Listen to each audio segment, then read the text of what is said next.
Hey everybody, I'm Renee. I'm from Team FriendOver, and today I'm just very grateful for this beautiful sunshine that we have. I don't know if you can tell I'm sitting next to a window, but it's making my day. It's beautiful.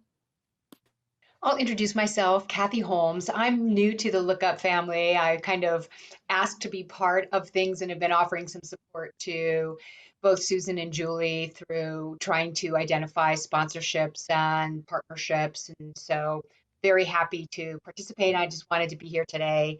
I'm grateful for my mother and that my mother is still with us, Susan having just lost her mom. And while I'm not yet traveling to go visit my mom, I'm just so grateful she's alive and well and close to my heart. I believe it's just me.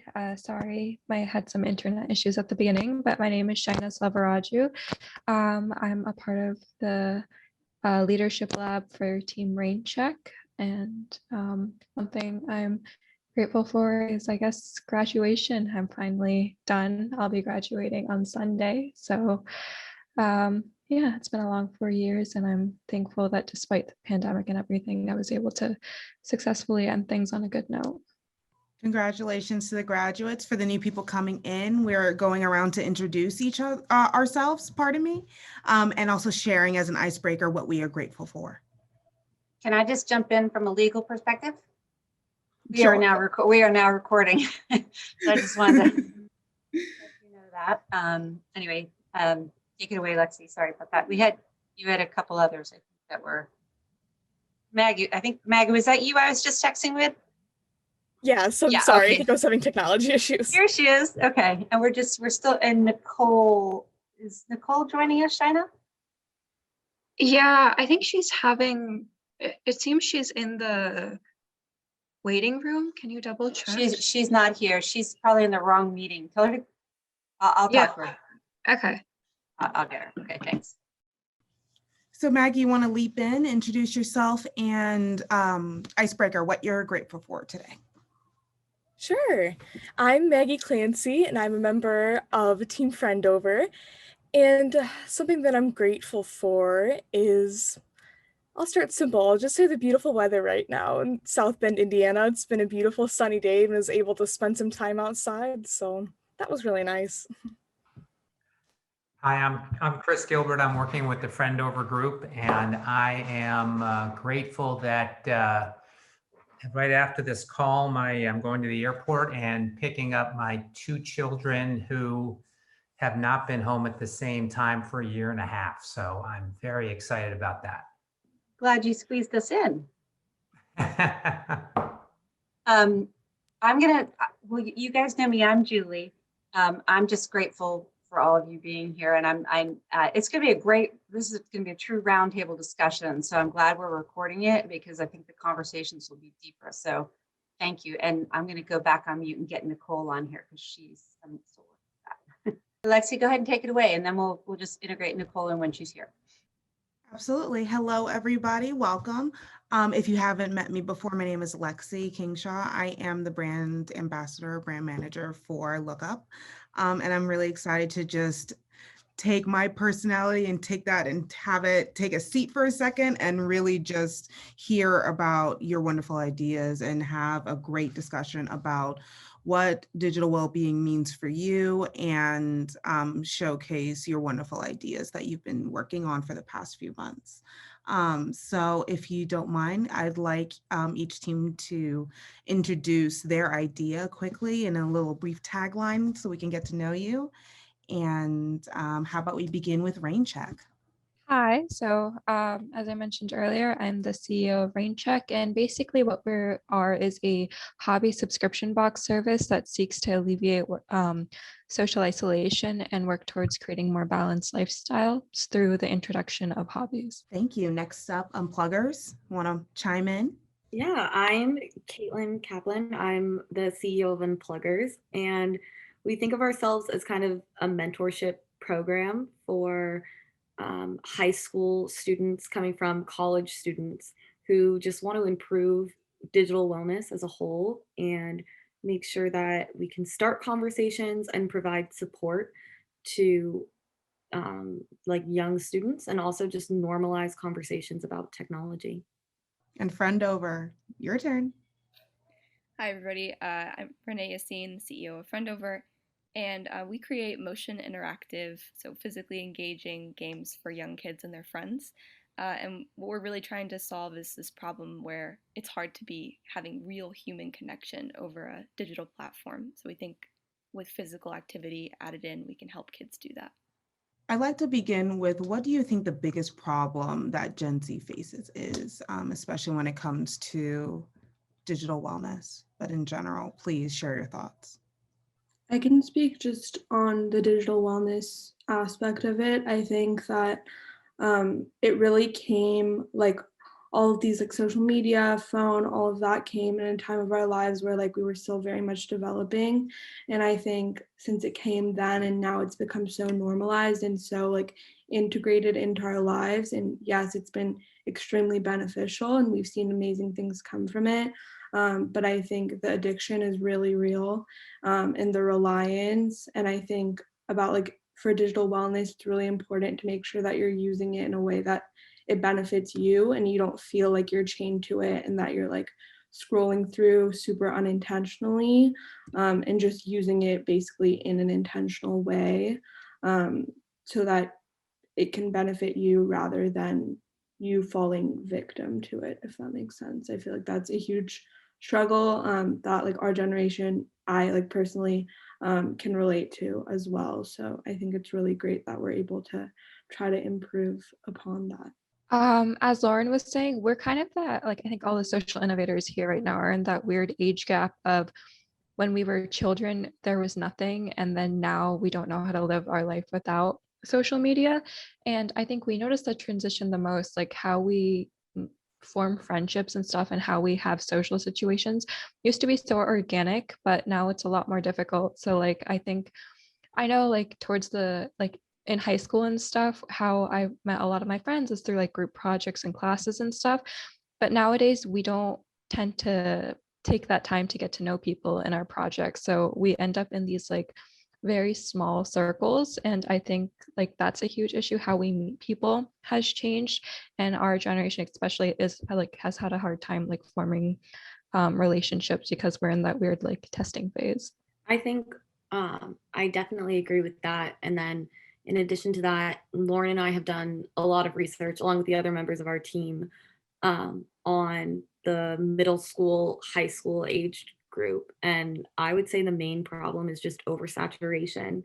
Like that's such a difficult time in your life anyway, when you're figuring out who you are and what you want and what everyone says matters to you and like gets back to you. And so it's like to have constant stream of communication and never have any time to just reflect.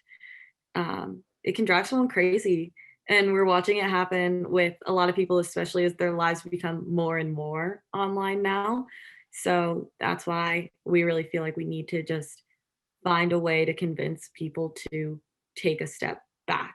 So as we take a step back, what do you think, or rather, what does digital well-being mean to you? And do your friends agree? What do your peers think about this? I actually saw this interesting TikTok the other day. It was a girl who was saying, okay, guys, okay, Gen Z, like, can we all agree that we're not going to buy our kids iPads when we grow up and have kids?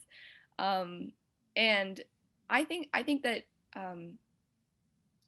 you know, our generation is like kind of, I hope and I think, I truly believe that we've sort of reached the peak of our willingness to put up with technology that doesn't really serve our mental health and serve even our physical health as well. I think that because, like China just said, we like have grown up our whole lives using technology, but also have seen a world without it in a way. I think that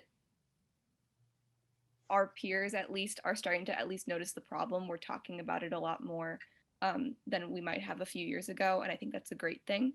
But I do think that we're still needing to build up momentum behind the actual actionable steps of how do we fix this problem, because raising awareness around the problem doesn't do much when we do have a problem like that's a genuine addiction that we need to figure out a way to halt.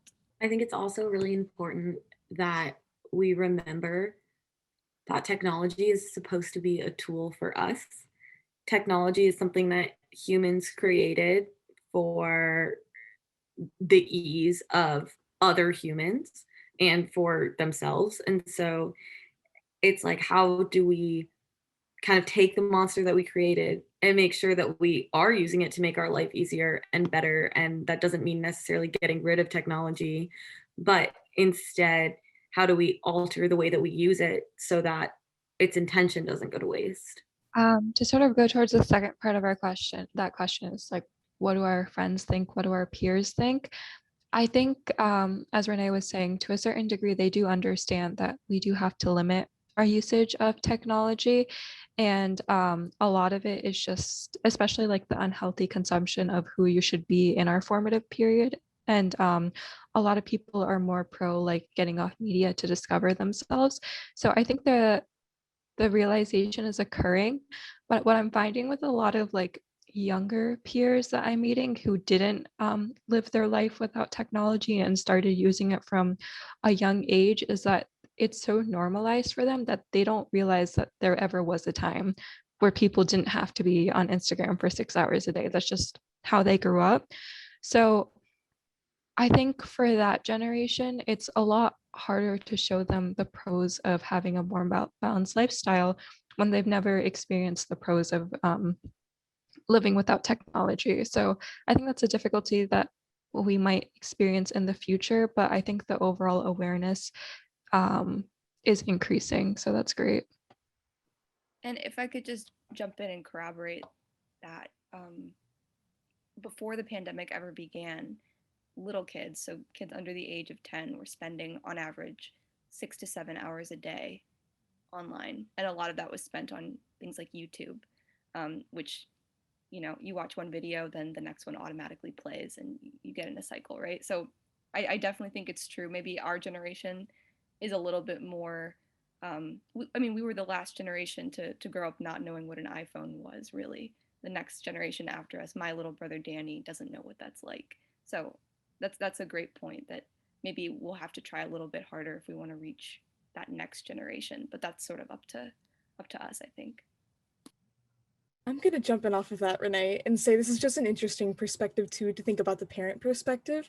And in a lot of my psychology classes, we're beginning to talk about what it's going to be like as we are kind of that generation that's on the cusp of not knowing what an iPod is growing up, and just figuring out that maybe our parents didn't have as specific rules with technology, but figuring out how we can like establish from a young age with our future children how to have that technology balance is going to be an interesting step as well. So if we have more of the, like discussions like this, like across the board, I think it'll definitely help. If we can start with younger generations and start implementing it when it's younger, it'll help us across the board. This is actually a perfect segue into how do you think digital media has impacted youth mental health? And I would love to hear your thoughts about that. And if you'd like to connect it to your personal experiences, it doesn't always have to be about your idea, but we'd love to hear both. Please share. In a lot of ways, it's a double-edged sword. I think that there are some things about our current media that are really incredible. Like, a lot of people enjoy TikTok because they can get into these really, really, really niche groups. They find other people who like the same things that they like, and they don't feel so alone. And that kind of goes for all platforms. And you might not be able to just find that from whatever sample size is in your high school. And then in addition to that, there are so many people who've used platforms for great things, to like, whether it's cooking different recipes or like doing different activities or making people more aware of cool events going on in their area. But for every one of those sorts of accounts is another account that just detracts from your experience. And you get like a lot of people who are just using their negativity to make your feed negative, and that can just turn into an endless cycle. And if you don't pull yourself away from it, you find yourself, like I found myself in the past, like just following more and more similar accounts until your whole entire feed is unbalanced. And if your feed is what you're reading for the day, then your perspective on the world doesn't look quite so good. So I think there is a lot of good, but there is that negative aspect. I think, as Caitlin mentioned, there's a lot of positives to social media, but the big difference that I noticed, I think social media really hit it off when I was in middle school. And there was always this concept of like who you should be and what you should look like, et cetera. We're all aware of the stereotypes. But the speed at which I got this information changed. It used to be on a, like, I would sit and read a newspaper, a magazine article in the afternoon, to I had this information on a feed of some sort within like every 5 minutes almost. And I think it really, like, when it, like, social media like first became more negative, I would say, because I think initially it had positive intentions. I noticed a lot of my peers feeling like they had to be boxed in. There was a lot more personality traits, personality types. So they sort of like were trying to figure out which person are they, and they boxed themselves into this category, which became unhealthy. Especially when you're that young, it doesn't make sense for you to define yourself by a certain title. And just another perspective on this, like being a woman of color, a lot of the stuff that I saw on my feed didn't represent me. So I think at least like women of color or like people of color in general who are in our wave of living with social media and living without social media learned a lot quicker that they were othered and there was no support for that. So I think, as I said, there's a lot of pluses to social media, but it definitely singled out who is different and who fit in a very unhealthy way. Right. And that's not, it wasn't even, implicit. So actually, like, a lot of people don't realize this about TikTok, but there was a time when TikTok's moderators were explicitly told not to promote videos from people who looked like they came from not very affluent homes, people with disabilities, people with certain kinds of, like, if their face wasn't symmetrical, and of course, there's quite literally, beauty algorithms that will automatically promote photos that people will that an algorithm deems, like, more attractive according to some numerical values, which is really damaging to anyone who, like China says, has learned that they don't fit some arbitrary standard. And I guess, like, social media as a concept doesn't just, extend to like things for entertainment. Even things like LinkedIn have been social media-ified, and people start to feel imposter syndrome because, it used to be you focused on your own personal development journey, and now you have everybody else's journey in your feed all the time, and you feel sometimes the need to compete. And then one last little point. This is something that really bothers me personally, is the way that people who are marketing certain products can sort of prey on viewers that are really young and might not be able to discern for themselves whether or not something's good for them. And one example of this is there was an experiment done where people set a TikTok profile to age 14, so a child, and they tried to see how long it took for videos promoting rhinoplasty to show up in their feed. And it took about 8 minutes after that person created an account for that to show up. And so, especially, considering like, I guess in the plastic surgery world, considering Eurocentric standards of beauty and how women of color are often pressured to change the way that they look to look more white. It's really troubling. It's very demoralizing for young women, and it's built into the algorithms themselves. Sorry, that was really long, but yeah.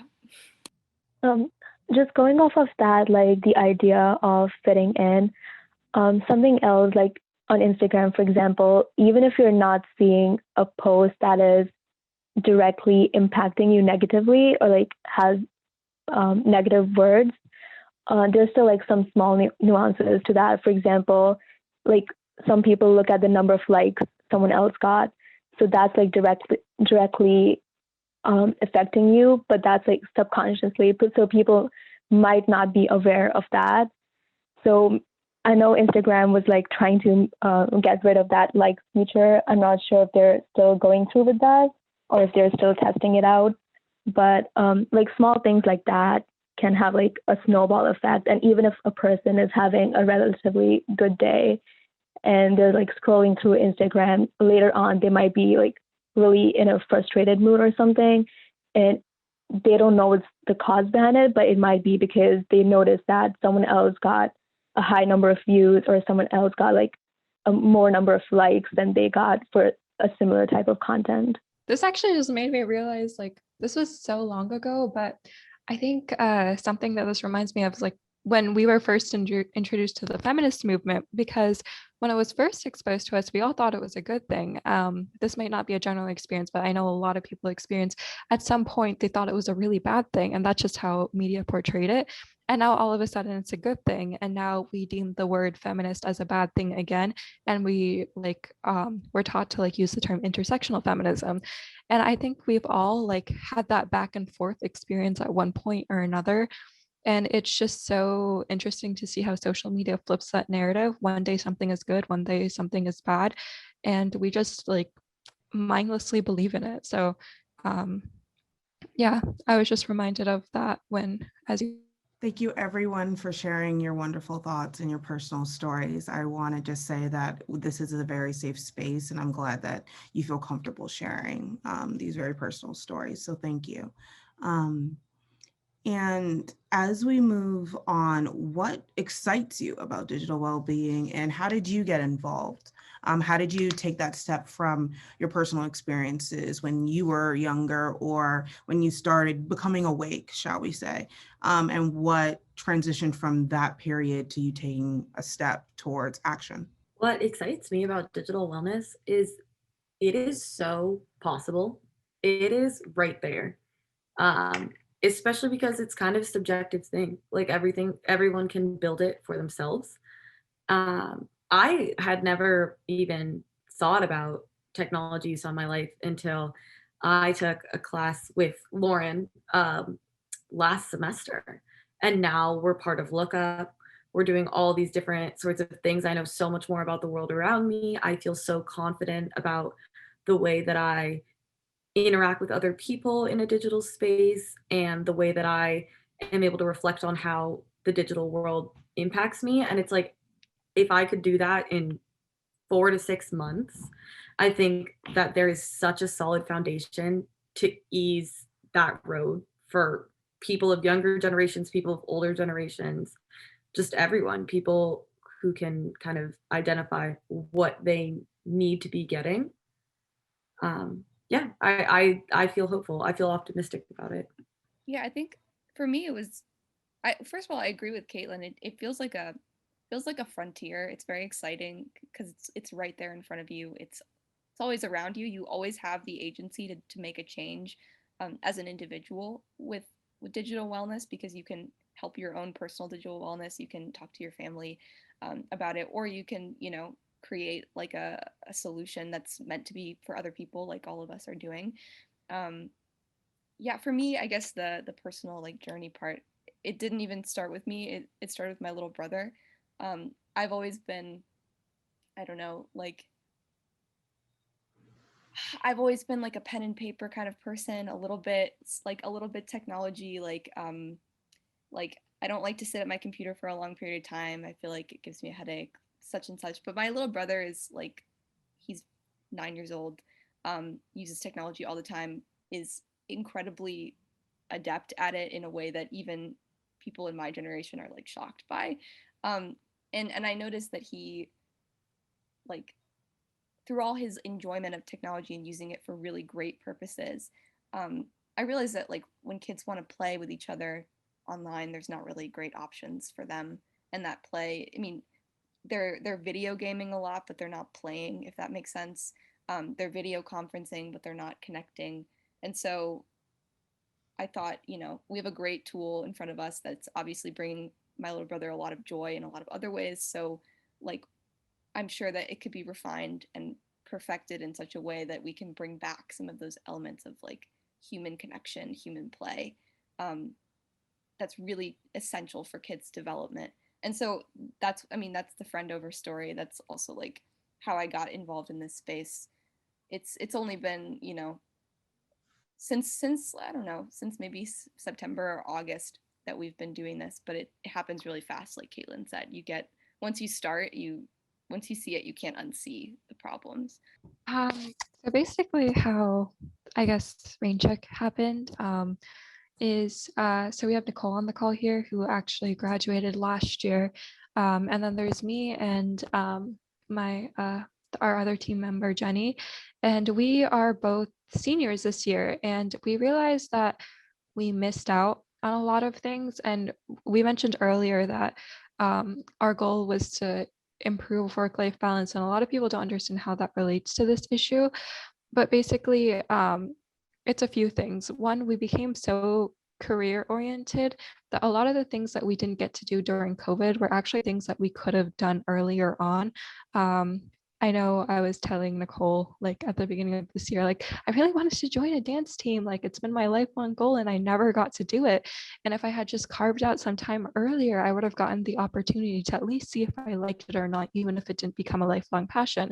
And it made us realize that we put so many things off in our life during our college career because we were so goal oriented that we didn't get to discover a good part of ourselves, because not discovering our passions is literally not discovering a part of who we could be, like, and also our personal growth.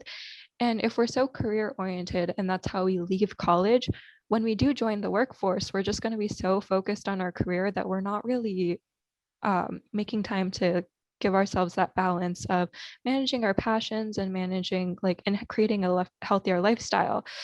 But as a result, where our time ends up going when we're not focusing on our careers or academics, etc., is we're often on social media. And as a result of this, we're also more prone to social isolation because we just work and then we crash at the end of the day and scroll through our phones for a few hours and then we call it a day. And it's like, not only is it really unbalanced, but we're missing out on human connection as well. So that was kind of our goal with this. And we just wanted to see what we could do to get younger generations back into the loop and back into healthier lifestyles, creating more connections. Because if we're not, we're preparing them for a lifetime of burnout. And it doesn't make sense for the future of any country to be dependent on burnt out individuals who just feel demotivated in their workplace at an earlier age. But yeah, Nicole, I don't know if you want to add on to that because yeah, I would say in general, first of all, I'm super excited seeing so many people, so many of us are working together to help make this issue better and help improve other people's lives just based from our experiences. And in terms of Raincheck, one thing that we wanted to focus on was making sure that the applications that developers are putting out on different types of social media applications, different websites that people are creating and the types of content that people are releasing, that making sure that whatever is being shared in the digital world, people are putting in effort to make sure that that is not affecting anyone negatively, either both on purpose as well as unconsciously, and also for parents to encourage their children to explore other avenues right from the beginning, rather than just giving them a phone or an iPad to look up educational games or any other types of games, encouraging them to go outside, spend time with friends, and also letting them take different classes that they might be interested in, whether it's learning a new instrument or learning dance, for example, just putting in, investing in them right from the beginning so they don't learn to spend all their free time just on social media. And another thing for Raincheck, our goal is that instead of spending an extra hour of people's day on just meaningless scrolling on Instagram, they can use that to find their passions instead. So we are holding 1 hour live streams to teach people how to do certain hobbies. So just allowing people to use social media to develop healthy habits and then work on that work-life balance that we have been talking about. And just to kind of like end to that thought, we are like something to look forward to is seeing a generation that realizes that the best investment they can make is into themselves. So yeah, and I think the next generation is getting more aware of that too. So that's a change that I think a lot of us are looking forward to. To build off of what Renee was saying earlier, I joined the FriendOver team after just hearing Renee's ideas and being, number one, inspired by her personally and her story, but just wanting to be a part of a team that had an idea that was going to actually help, like technology that is made by people who genuinely care about the age group that they're helping. There are so many video games out there that are marketed to be approved by parents or approved by teens back and forth, but to be able to find a game or to create a game that has parents and kids enjoying themselves, but also isn't addictive. We really want to stress that our games with FriendOver are physically engaging and are going to create great like social experiences for kids, but they're also going to foster relationships that are long-term relationships and aren't going to keep kids on the screens for hours and hours and hours. So I was just really inspired by just the idea of being able to take all of these new ideas, and I work on like the research side of things, and I love just looking into how kids play and figuring out how we can integrate that into technology in a safe and innovative way that is going to help them long term. Yeah, just like one really good point that I want to emphasize that Maggie just made is like, so a lot of tech companies were started by people who didn't necessarily have training in the humanities, if that makes sense. So like, I don't think that many tech CEOs, when they first start out, had ever anticipated having so much power over society, socially, politically, etc. And so once those like tech platforms grew to such an enormous scale and started having that impact on society, it was kind of like it was up to a lot of people in the humanities to dissect like what was going on and try to like say, you know, here's what you need to do, here's how we can advise you to be more ethical in your approach. And so now, because I think now we're seeing a lot more collaboration between like, you know, people who code, people who makes people who are computer people, and then people who are people in the humanities, people who are interested in digital ethics, are collaborating on technology more than they did back in the early 90s or early 2000s, when a lot of what we have now is being percolated and developed. So I think that's really exciting for the future of technology, is that we know now that technology has dangers, so we're kind of including the right people in the conversation and having it be more equitable of a conversation. But yeah.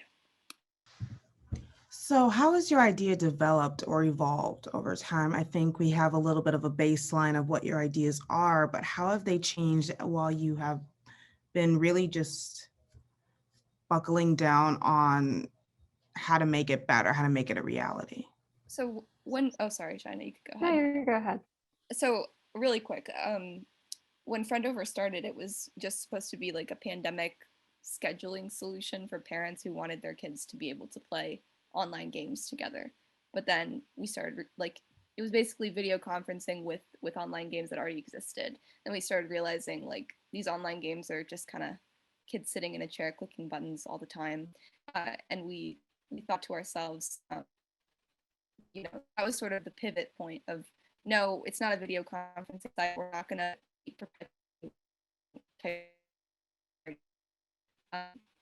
can bring some life. Is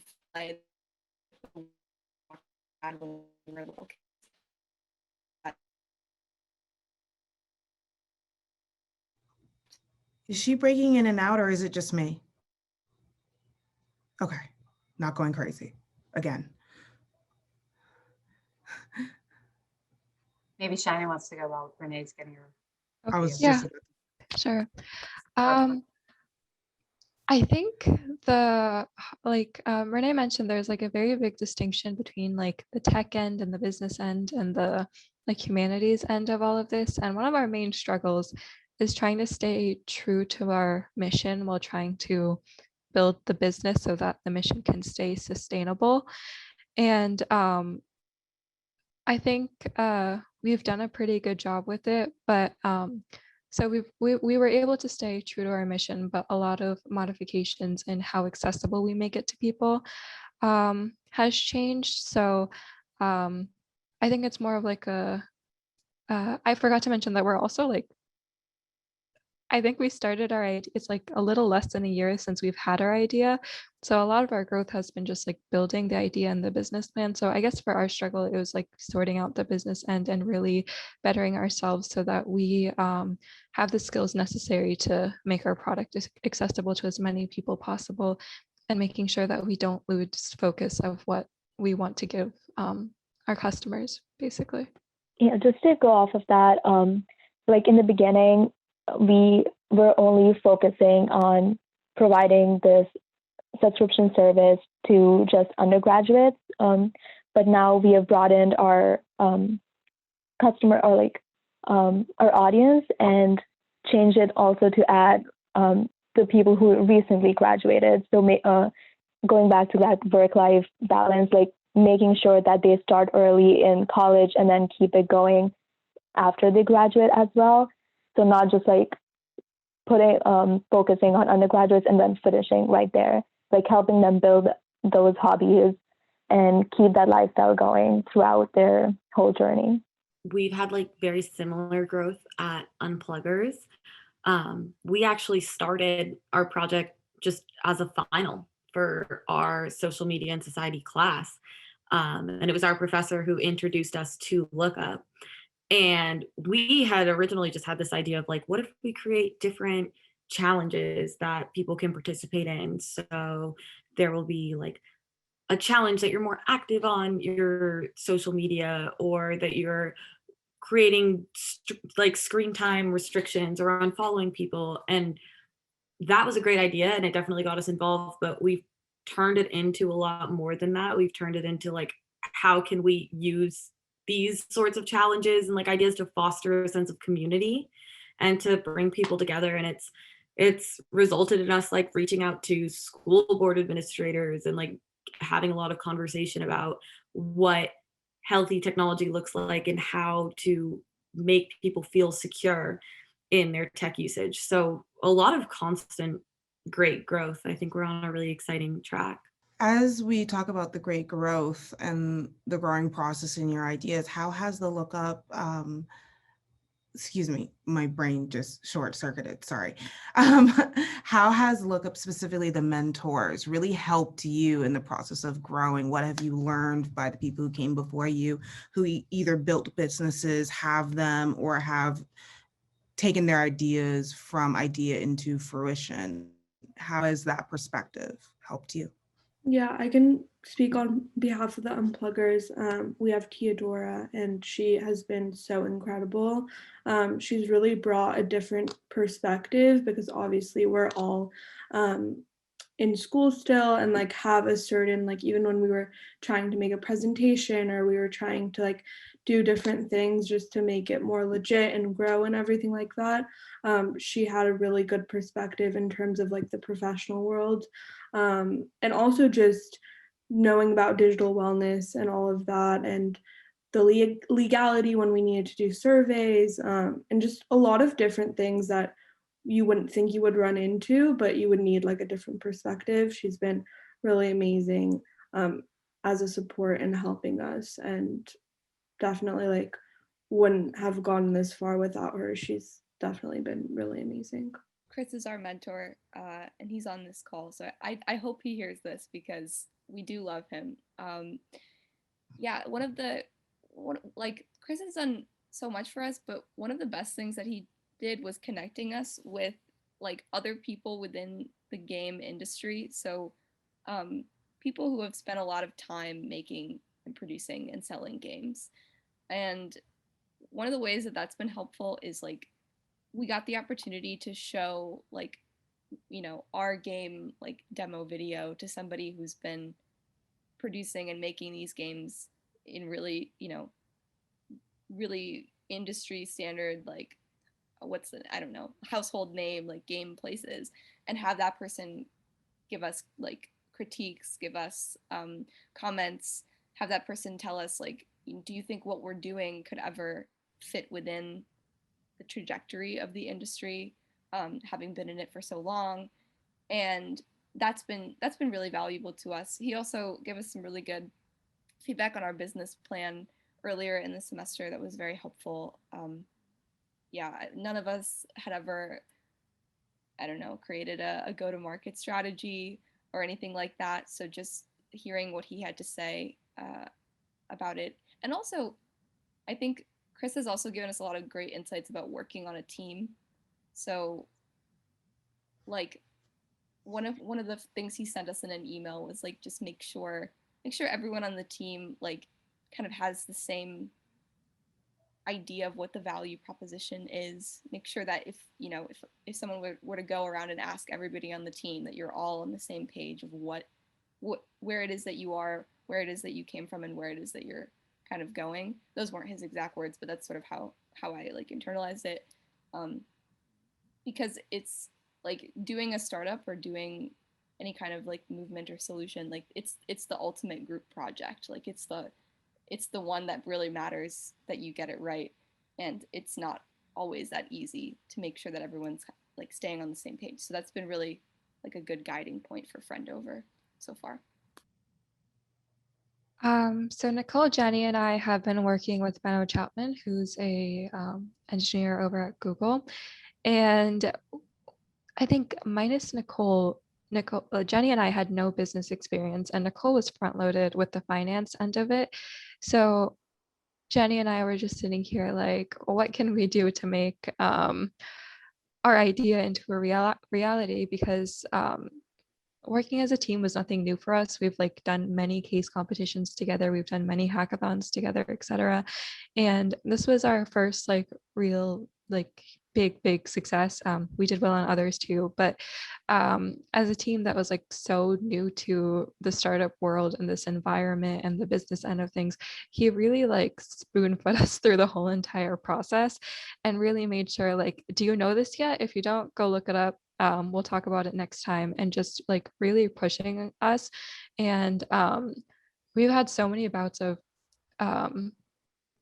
I guess just being really like not confident in ourselves or in the whole process. And he sort of like normalized that whole experience for us and told us how to like sort of keep chugging through it. And yeah, he's just a really sweet and funny guy too, and that always like brightens up a workspace. So he's definitely brought Raincheck really far and assisted us greatly. And I honestly, I don't know how we got this far, but I think Benno is a huge reason for it. So yeah. Yeah, just to add on to how wonderful Benno has been, like whenever we have any questions, he always like gives multiple alternatives to a solution. So he doesn't just like tell us like do this or do that, but instead he actually serves as a guide and directs us to thinking in the right direction, which I think is really important in growing our own skill set, like later on when we don't have a mentor. So, and even like whenever he does reference to something, like Shaina mentioned, like look this up, and he like doesn't only just say that, but he also like points us to or tells us to look at different podcasts and gives us the name and like different books to read, which I think is also very beneficial because not only it helps us broaden our knowledge about these kinds of things, but it also helps us understand what types of questions we should be asking that we are currently missing. So it helps us think more about how we can help make our business better by reading about other people's experiences. I think just the final shout out that we'd love to give to from Unpluggers is to Julie and Susan for organizing everything for giving us like a great support system, and then also just the speaker series that they've done, because every time that I think that there's like a different aspect of the world that can't be pulled into technology, they are able to bring in someone who totally changes that mindset. And that just kind of really emphasizes that this is a priority for people everywhere, which is really great because it encourages us to keep doing what we're doing. And even things like this where we get to talk with each other and like hear each other's stories, it's like it's motivating, and it also like it makes you feel, even in a virtual format, it makes you feel connected, like there are other people who share this passion and this drive, and you're not alone. And I really appreciate that LookUp is providing that for us as well. Yesterday in our prep call, Julie said that the goal of LookUp was to sort of bring all these innovators who are on their own in a like fighting this battle by themselves, and sort of bringing them together so that they didn't feel like a singular voice, and that they had a sort of group of people who felt the same way. And LookUp really honestly has done that. So to like all the staff members at LookUp, what you've done is amazing. And hearing other people who agree with you and creating that safe space was really important for our developmental process as well, as innovators and as people, and as like I guess I'm not sure if we're the youth anymore, but whatever we are right now. So yeah, thank you for this space. Y'all gonna make me blush, and it's not just me. How do you envision the future of digital well-being for Gen Z? I like to think of this as the magic wand, fairy godparents, all your wishes are granted, genies, insert everything here. If you could envision a future positively, what would it be? I think just the establishment of balance is so key. I kind of expressed this before, but it's like I don't think that like technology or social media needs to go away at all. I think that it's more just about creating balance and making people feel great in everything that they do. I'm always a big believer that rather than the solution itself, knowing the tools to solve a problem are really important. And I think growing it up in such like a capitalist world, one of our ideals is that we don't break things down if they're working properly. Like mental health and like the effects of digital well-being are still very disregarded, and you still see this functioning system that has flaws, but at the end of the day it's functioning. So I think in an ideal world, the realization that we can't just keep things going, and that at some point we have to tear it down completely and rebuild it with a better mindset, would be nice to see. And just people like sort of educating themselves about how they can do that and building up the skill set to do that as well.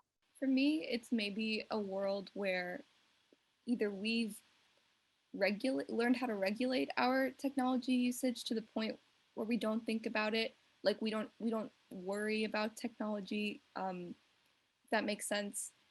It's either that, or if we're creating technology that kind of works intuitively with, like, this is very, I don't know, sappy, but just with human flourishing. Like if I don't have to worry that my child is going to spend the majority of their day in a room inside, like on their phone, then I think I'll be happy. I think that I want to return, in a sense, I want to return to like a world where our social lives don't happen online, where maybe some social activity or some planning or some education happens online, but not the primary human connection happens online. I think that we can get to a place where most of that is happening in person, and that we've learned that where we know better, we know that we like this better and it's better for us.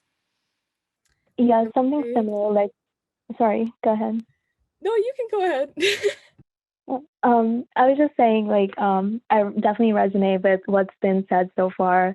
Something else, just like reiterate what I've said before, that something ideal would be, for me, would be where all the things that are being shared in this digital world are not exactly being curated, but making sure that we're not putting things out that might affect someone's mental health, but instead looking at the things that we're putting out and seeing how it can help benefit other people, whether it's like connecting the audience with each other or just empowering other people with different types of tools. I would say that my overall dream would be to find a way to educate society enough and change society's beliefs to understand when technology is being too much and being able to take a step back and without being judged, be able to tell the people around you that this isn't working for you and finding ways to adapt. Of course, I want to integrate into technology as a whole to find a way to do this, but also just changing the culture itself is important. Changing the technology and changing the culture and finding a way to integrate that to make sure we can always make sure our digital wellness impacts our overall wellness as human beings. Has everyone shared before we move on?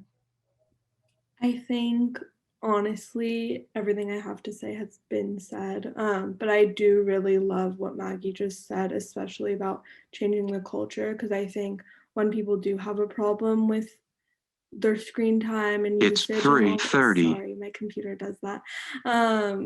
When people do have a problem, they don't necessarily seek help because it's not necessarily something that's talked about a lot up until like very recently.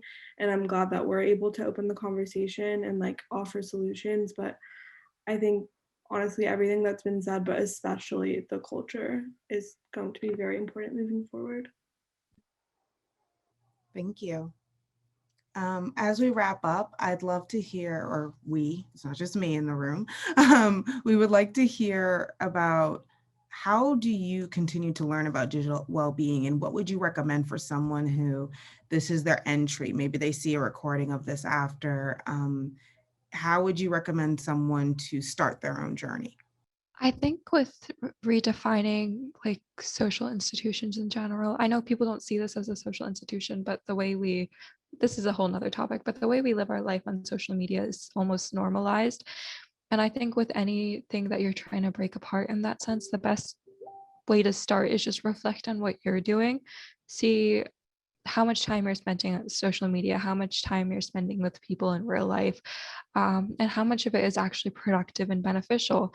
And sort of check in with yourself. Are you okay with that? Is this how you want your life to be in 10 years? And if you don't want to live the life you're living right now in 10 years, then you know something needs to change. So I guess finding the methods to change is just, once again, reach out to people who know what they're talking about. I think a lot of people in this space want to help people. So this is definitely a great, this particular problem just has a lot of supportive figures in it. And I think you can find many in your own personal environment.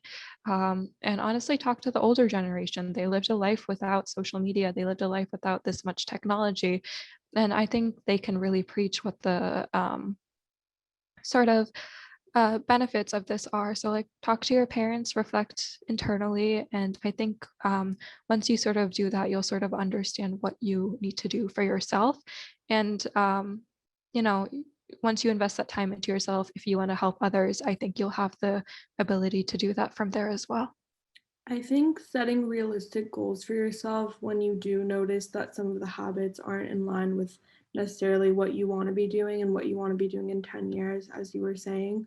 I think a lot of times, I know Caitlin has emphasized this a lot, we're not trying to say no more social media or no more phones, just be realistic with yourself and take small steps, because if you try to jump to oh, I'm not going to use my phone today, or I'm just going to answer texts, that's not really realistic. So I think just becoming more aware and being in tune with yourself and your habits and what makes you feel good and what doesn't. I know scrolling on your phone endlessly, on TikTok, by the end of that, you don't feel very good. So I think just being more in tune and aware of yourself and how you feel in these situations and making those changes in a realistic and small way, I think is very important. Yeah, we talk about that a lot, and Lauren said it really well. I think it's very much being able to establish that it's okay to do one thing at a time. You have your whole life to build a better relationship with yourself and the world around you. So the goal really matters. You can do today. I think somebody else might want to jump in while Caitlin's unfreezing. Yeah, one thing that I would say is like um, everybody's journey through discovering what digital wellness means for them is going to be different.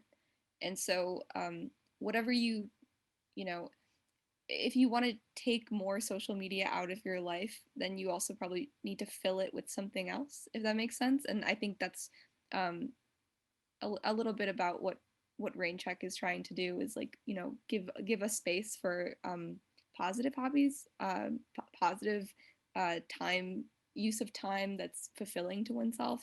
And I think for me personally, like that's definitely been the case. If I'm chances are if I'm going on social media a lot, it means that um I don't know, there's something like else not right in my life. There's not really a balance. I'm going on it as a sort of, I don't know, just I don't know. I feel like a lot of people use it as an escape in a sense from what's going on if there's something not right.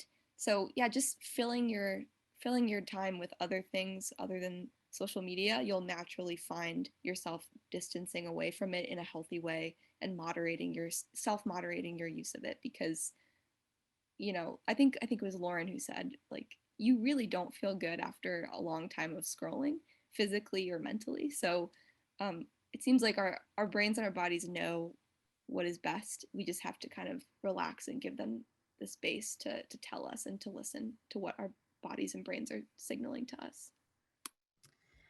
I would say that I am a firm believer in research all around. And I think that personally, I've learned so much through the books I've read and the research that I've done, focusing specifically on young people. So I think, like Renee said, people are going to take their journey of digital wellness in different ways, depending on who you are and what works best for your life. But I think the first step is taking a baby step away from the technology and learning about what specifically you need to work on. And then if you find yourself in a position to change the culture as a whole, which all of us are doing here, figuring out healthy ways to integrate that.